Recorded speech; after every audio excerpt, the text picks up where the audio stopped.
Welcome to the Bogosity podcast for the 23rd of January 2012, the podcast that keeps going and going and going and going and going. This is your host, Shane Killian. On Tuesday, January 24th, President Obama will give his fourth State of the Union address. As usual, we can expect platitudes, spin on how well the economy is doing when it isn't, how well government programs have worked when they haven't, and claiming credit for things the government had nothing to do with. I've often wondered what it would be like if the person in the White House were actually honest and told the Congress and the people what we really need to know. So join me in this alternate universe for the real State of the Union address.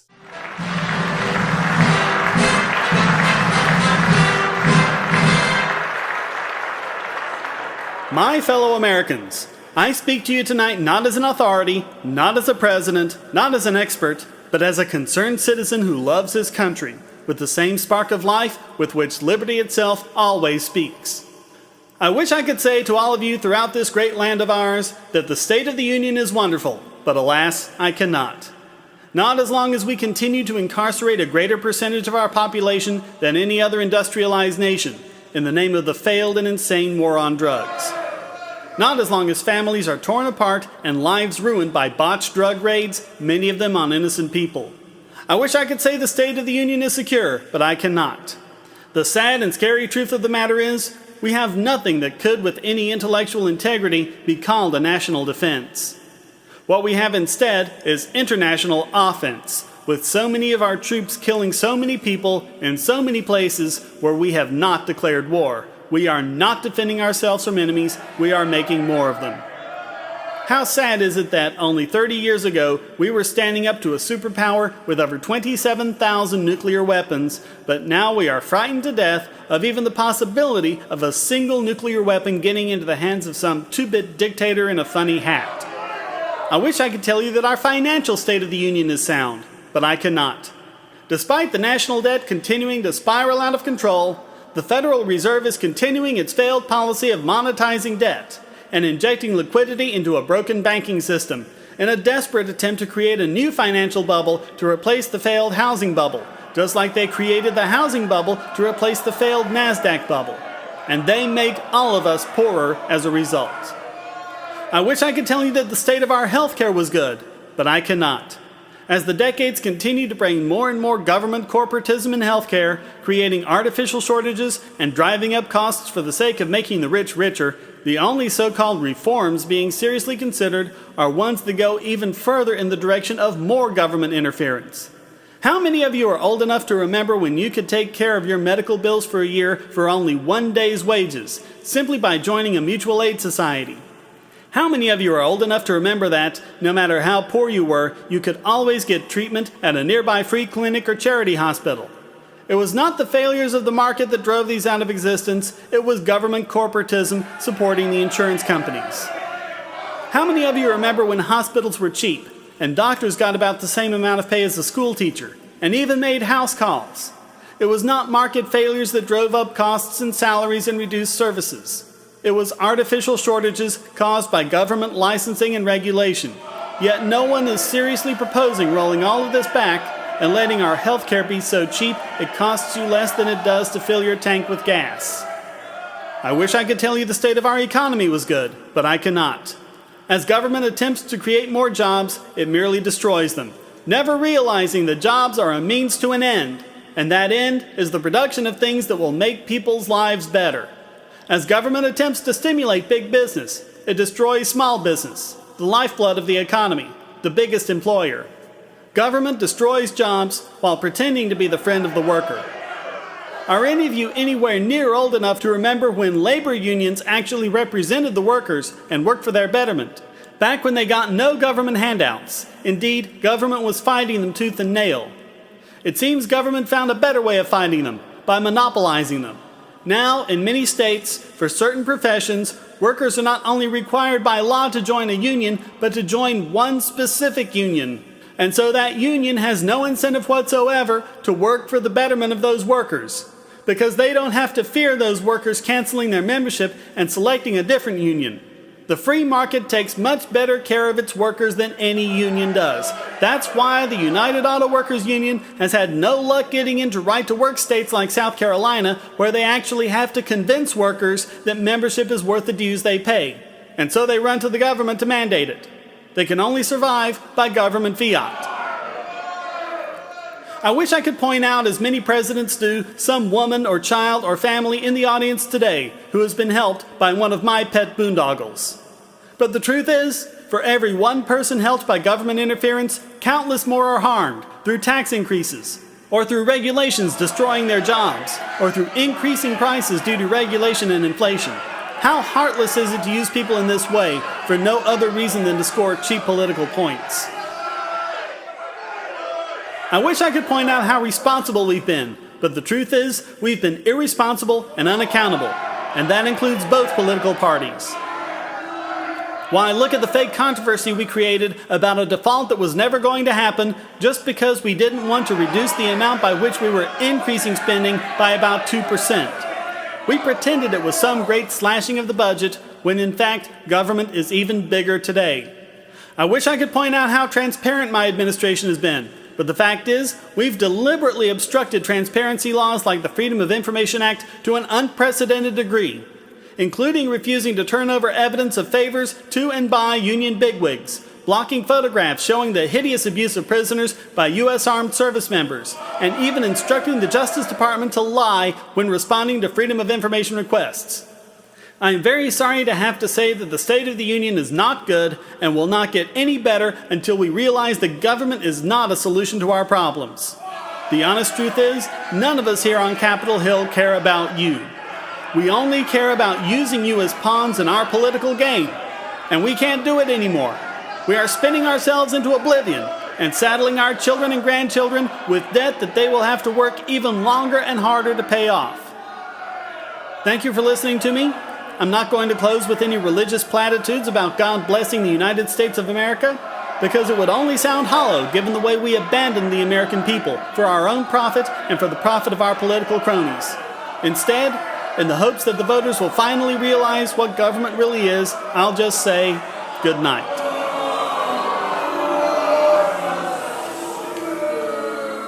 Well, suppose that a libertarian were finally elected to office and had his plans for real reforms and real change put into action. How might his fourth State of the Union address go? My fellow Americans, do you remember 4 years ago when our inner cities were hotbeds of crime because of an insane war on drugs? Do you remember 4 years ago when your sons and daughters were sent overseas to fight and die in senseless, undeclared wars? Do you remember 4 years ago when your grandchildren were saddled with debt before they were even born so politicians and their corporate cronies could profit? Do you remember 4 years ago when healthcare was so expensive it drove people to bankruptcy and people actually worried about being able to afford the services which are so cheap and plentiful now?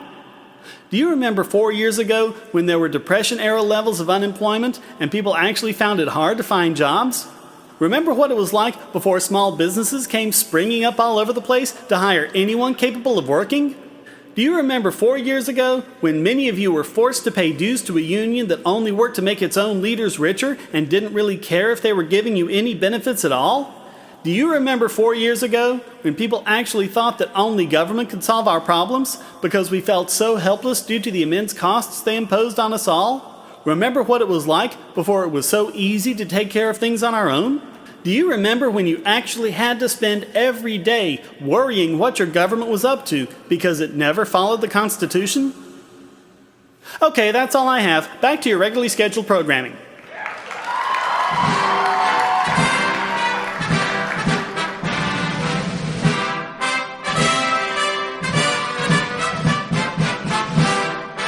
Now let's illegally download the news of the bogus.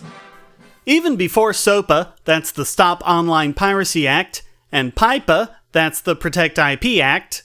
Actually, it's the Preventing Real Online Threats to Economic Creativity and Theft of Intellectual Property Act. Protect IP is just the acronym. Amazing, isn't it? They have time to come up with clever names for these bills, but they can't find the time to actually read them. Anyway, before either of these acts has even passed Congress, our government's war against the internet seems to be entering full swing. Megaupload is, or actually was, a website which enabled users to host large files and give the links to others. These sites are used all the time for legitimate purposes, such as small video or software companies sending files to their clients without having to pay hosting fees to do so. But despite this, Megaupload was shut down by US authorities, and several people behind the site have been arrested, even though none of them were in the United States. According to federal authorities, the downloads from the site cost copyright holders $500 million in lost revenues, using the traditional mathematical technique of pulling numbers right out of your ass. Even though Megaupload is based in Hong Kong and the 4 arrested were in New Zealand, the US government claimed jurisdiction because one server in its network of distributed servers was in Virginia. Before it was taken down, Megaupload's administrators posted to the site that the allegations were, quote, grotesquely overblown. The fact is, the vast majority of Mega's internet traffic is legitimate. If the content industry would like to take advantage of our popularity, we are happy to enter into a dialogue. We have some good ideas. Please get in touch. A spokesstooge for the MPAA said, quote, the motion picture and television industry has always been a strong supporter of free speech. We strongly condemn any attempts to silence any groups or individuals. As his nose grew longer and longer. Here's the thing. The big media companies came about at the time when they made the only movies, the only music, the only TV shows. In order to get you to watch one of their TV programs, they only had to compete with the other 2 programs that were on at the time. They could be lazy, produce average content, and gain a wide audience. Not anymore. Now they see every download you make, every second you spend doing something else, as taking away a sale from them. They've actually deluded themselves into believing that we would all be unthinking couch potatoes, consuming all their content all the time if it weren't for this horrible internet thing. What's scary is not just that they've managed to become cronies of enough politicians that they're able to get this action taken, but that other countries are cooperating. This does not bode well for the future of our liberties.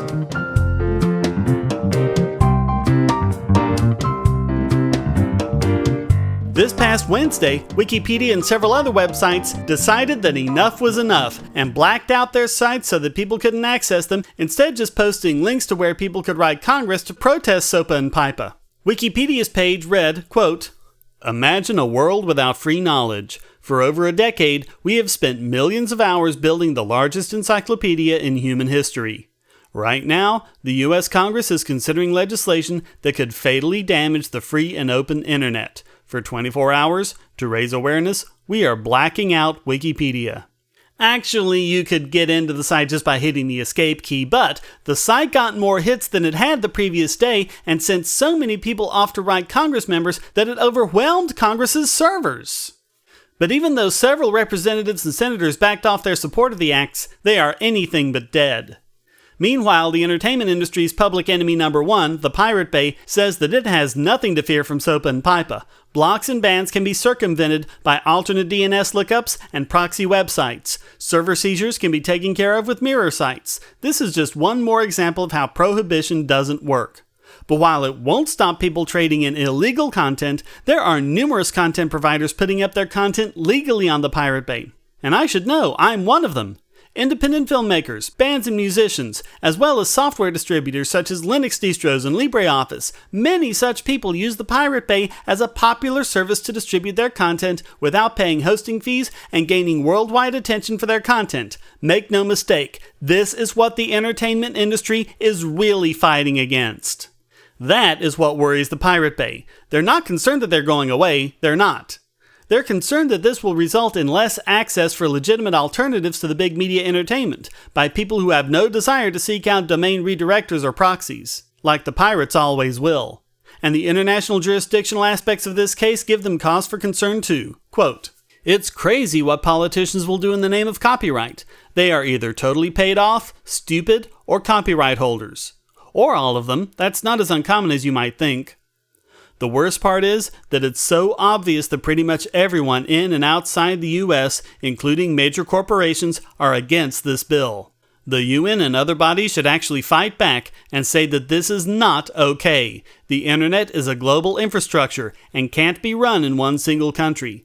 Besides fighting SOPA, we must also take away the possibility for a single country to rule over the global infrastructure. The battle isn't over yet. Keep putting pressure on those politicians. We're starting to win, but only starting.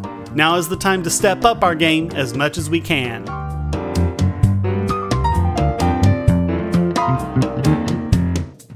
There is some good news in the fight against internet censorship. A German court has gone against the trend of its European neighbors and said that access to websites should not be blocked by ISPs.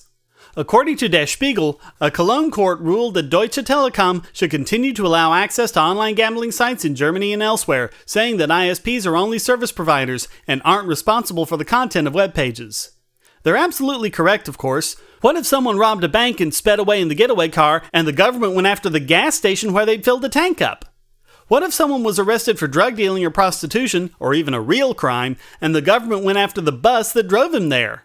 That would be silly, ridiculous. It would never happen. Yet somehow, online, all the rules, all the rationality get thrown out the window. At least there is one example of a court using their brains instead of jumping on the censorship bandwagon. Here's hoping it's the start of a trend.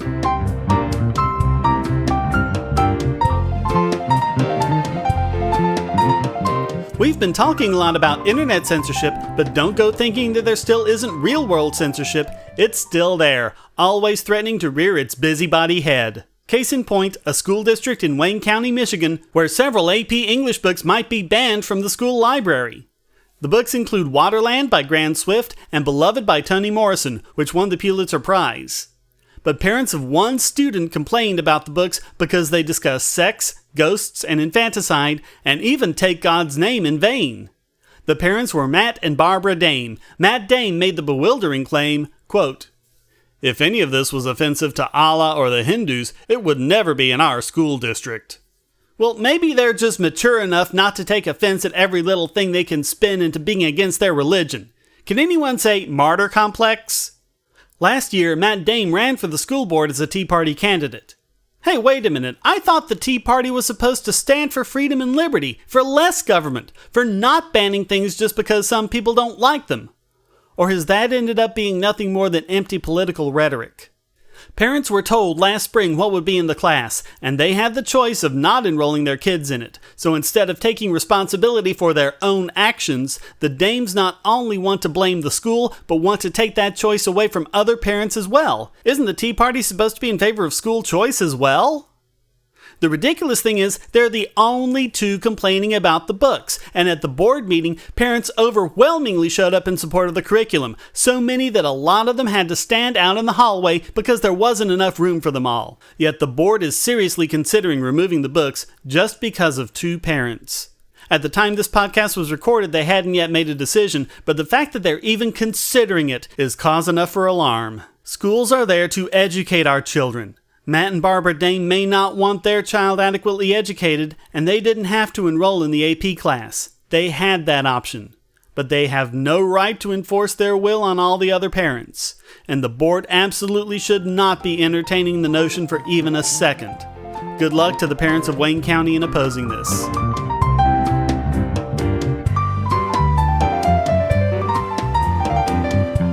And now it's time to berate the braggadocio of this week's biggest Bogon emitter.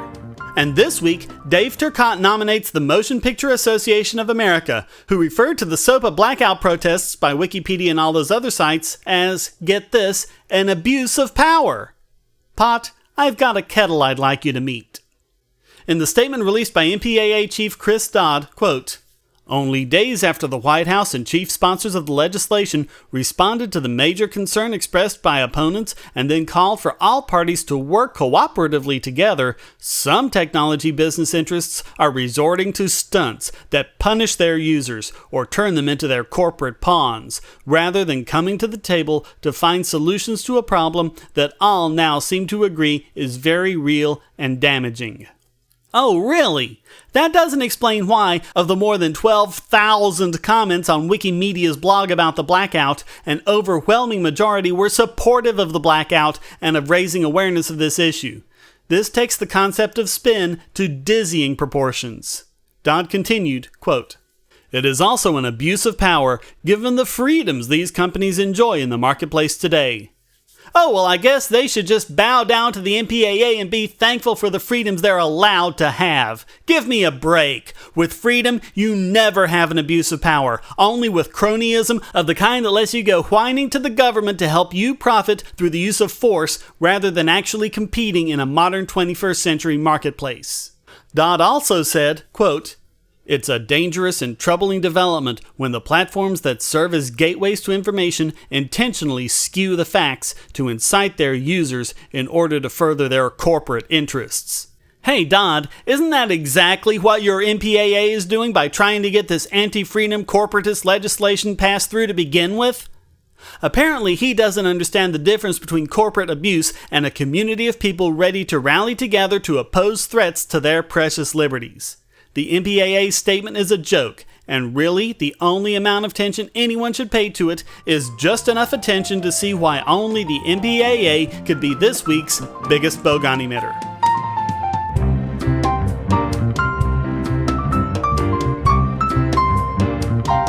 And now it's time to flip the yield curve of this week's Idiot Extraordinaire. Matthew Yglesias is who cares? He's an idiot, that's all we need to know. And he posted a screed on Slate.com against Austrian economics that is so full of fail it broke the handle on his bogus bucket. If someone were to attempt to write an article about what Austrian economics is not, they couldn't have done a better job than Yglesias. He hits the fail hard right from the start by saying, quote, "The Austrian school originally referred to a set of classical liberal thinkers with diverse interests who came out of the Austro-Hungarian Empire." What he apparently doesn't understand, and didn't bother to find out by doing any actual research, is that the Austrians did not form their ideas and theories from a classical liberal standpoint. They instead focused on a positive theoretical approach to understanding markets, not the normative approach that most other economists used. They weren't focused on policy issues, but on developing a theory on a solid basis. He then conflates Austrian economics with libertarian politics, but there is a huge difference. While libertarian politics, like all political philosophies, is prescriptive, Austrian economics is descriptive. It describes an orderly system organized from the bottom up by individuals pursuing their own interests, and in that the prominent Austrian economist Ludwig von Mises described it as being value-free. Austrian economics will tell you, for example, that applying a minimum wage will create a shortage of jobs and increase unemployment. This is only presented by the Austrian economists as an effect that follows from the policy. It does not, in and of itself, declare the policy bad as a result, although that may be what people conclude. Think about it. The theory of gravity will tell you that you can kill your friend by pushing him off a tall building. Does that mean that the theory is actually advocating for or against such an action? No, of course not. The theory just describes what the effect will be. Value judgments are left to the individual and society. Listen to Yglesias' doublespeak. Austrians reject the idea that there is anything at all the government can do to stabilize macroeconomic fluctuations. What he fails to mention is that Austrian theory soundly predicts the government is the cause of these fluctuations. This is like criticizing someone for saying a wrecking ball can't do anything at all to cement bricks together. He then resorts to pure incredulity. According to the Austrians, artificially low interest rates spur malinvestment in unworkable enterprises that inevitably crash. But it doesn't make much logical sense. It's hard to understand why business people would be so easily duped in this way. If Ron Paul and Ludwig von Mises know that cheap money can't last forever, why don't private investors? Why wouldn't firms avoid making the supposedly dumb investments? Of course, if he'd bothered to do any research, he'd have his answer. Economics can predict the macro effects, but not the micro. They can tell you that generally people will invest too much in the wrong places, but there's just no way to tell which places are the wrong ones until the bust happens. This is what is meant by false signals, the things that make it appear that there are more resources in certain industries than there really are. Imagine you're driving down the road and you know 1 out of every 6 road signs is inaccurate, but you have no way of knowing which until you've already passed the sign. Same kind of thing. Yglesias goes on, making basic mistakes like not understanding the production function, getting consumption confused with investment, and other basics of the theory that even Wikipedia covers. Finally, he brings the fail home with, many of the original Austrians found their business cycle ideas discredited by the Great Depression, in which the bust was clearly not self-correcting. Ignoring, of course, that the big government interventionist policies of Hoover and FDR interfered with the market attempts to correct itself. Little wonder then that he reaches his bogus conclusion. The Austrian school preaches despair and demands no action at all. Right, because telling the government to butt out is demanding no action. One more dogmatist who thinks that only government can do things and the rest of us are helpless, when the real Austrian theory shows quite well that since the interventionist state is the cause of these problems, the solution is to get government out of it. This is creationist-level ignorance, which is what makes Matthew Yglesias this week's Idiot Extraordinaire!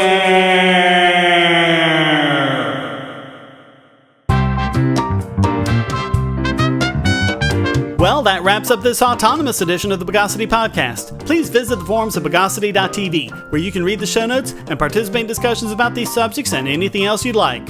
And if you'd like to participate in the Bogosity podcast, you can send a question, statement, news article, or rant to podcast@bogosity.tv. If you put it in an MP3 file, it just might get played in the podcast. Thank you for listening. Until next time, here's a quote from F.A. Hayek. Many of the greatest things man has achieved are not the result of consciously directed thought, and still less the product of a deliberately coordinated effort of many individuals, but of a process in which the individual plays a part which he can never fully understand. Hail to the Chief was composed by James Sanderson and performed by the U.S. Army Herald Trumpets. The Bogosity podcast is licensed under Creative Commons Attribution Non-Commercial No Derivatives 3.0 Unported License.